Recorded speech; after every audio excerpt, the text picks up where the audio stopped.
Hello, আসসালামু আলাইকুম everyone. কি অবস্থা সবার? সবাই কেমন আছেন? জীবন সুন্দর চ্যানেলটি থেকে চলে এসেছি ফারহিন।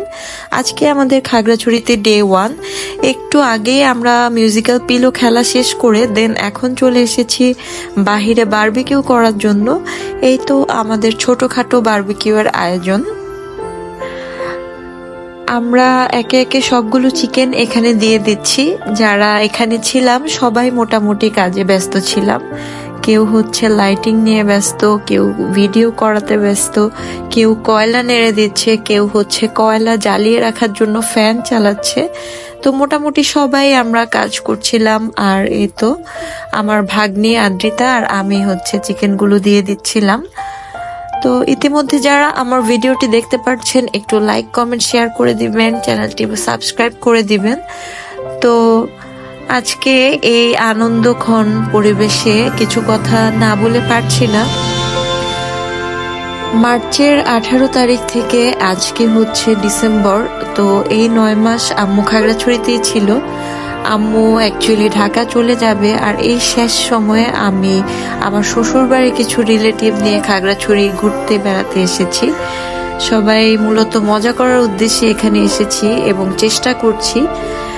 আর এত মজা, এত আনন্দ সবকিছুর মাঝখানেও কেন যেন আমার বারবার আব্বুর কথা মনে হচ্ছিল। আর মনে হচ্ছিল এই ঘর বাড়ি সবকিছু রেখে আম্মুকে ঢাকা চলে যেতে হবে। অনেক খারাপ লাগছিল। আসলে আমি কথাগুলো বলতে বলতে একটু ইমোশনাল হয়ে যাচ্ছি। তো এই ব্যাপারে আর বেশি কথা না বলি। তো আবার ফিরে এলাম বারবিকিউতে। তো আমার মনে হচ্ছে এখানে এক পাশের বারবিকিউ আমার মানে চিকেন গুলো হয়ে গেছে।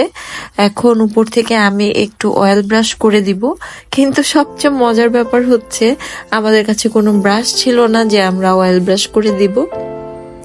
দেন আমি হচ্ছে এভাবে চামচ দিয়েই সরিষার তেল উপর থেকে দিয়ে দিচ্ছি। এটা একটা লেয়ার। আর যখনই তেলগুলো যে কয়লার উপরে পড়ছিল এত সুন্দর একটা স্মোকি ফ্লেভার আসছিল। আর এই দেখুন কিভাবে ধোঁয়া উঠছিল, স্মেলটা কিন্তু খুবই সুন্দর আসছিল। তো এরপরেও আমি আরেকবার অয়েল ব্রাশ করব উল্টানোর পরে। দেন বারবিকিউ সস আর হচ্ছে সরিষার তেল একসাথে মিক্সড করে আমি ব্রাশ করে দিব, যেন চিকেনটা উপর থেকে মানে একটু ড্রাই না হয়ে যায়, একটু জুসি জুসি থাকে। তো এই তো চলছে। আমার ভাগ্নি আদ্রিতা ও শুরু থেকে শেষ পর্যন্ত এখানে ছিল। স্টিল ও কিভাবে কয়লাগুলোকে একদম উত্তপ্ত রাখা যায় সেই চেষ্টা করছিল। তো এই তো এখন আমার মনে হচ্ছে এক পাশে চিকেনগুলো হয়ে গেছে, তো উল্টে দিচ্ছি।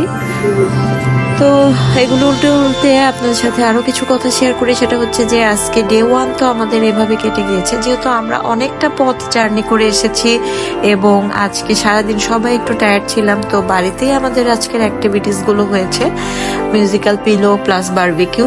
কাল সকালে আমরা আবার বের হব। আমরা কালকে আলুটিলা, রিসান, ঝর্ণা ওই পাশটাতে যাওয়ার ইচ্ছে আছে।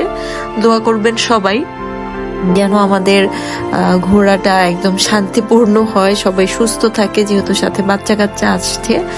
তো এখানে হচ্ছে আমাদের চিকেনগুলো প্রায় হয়ে গেছে। আমরা যেহেতু অনভিজ্ঞ এই ব্যাপারে, তেমনটা অভিজ্ঞ না, আমাদের কয়লার পরিমাণ অনেক কম ছিল, তাই আমরা কিছু চিকেন অবশিষ্ট ছিল সেগুলো আমরা ঘরে আমরা চিকেন চাপের মতো করে ভেজে ফেলেছিলাম।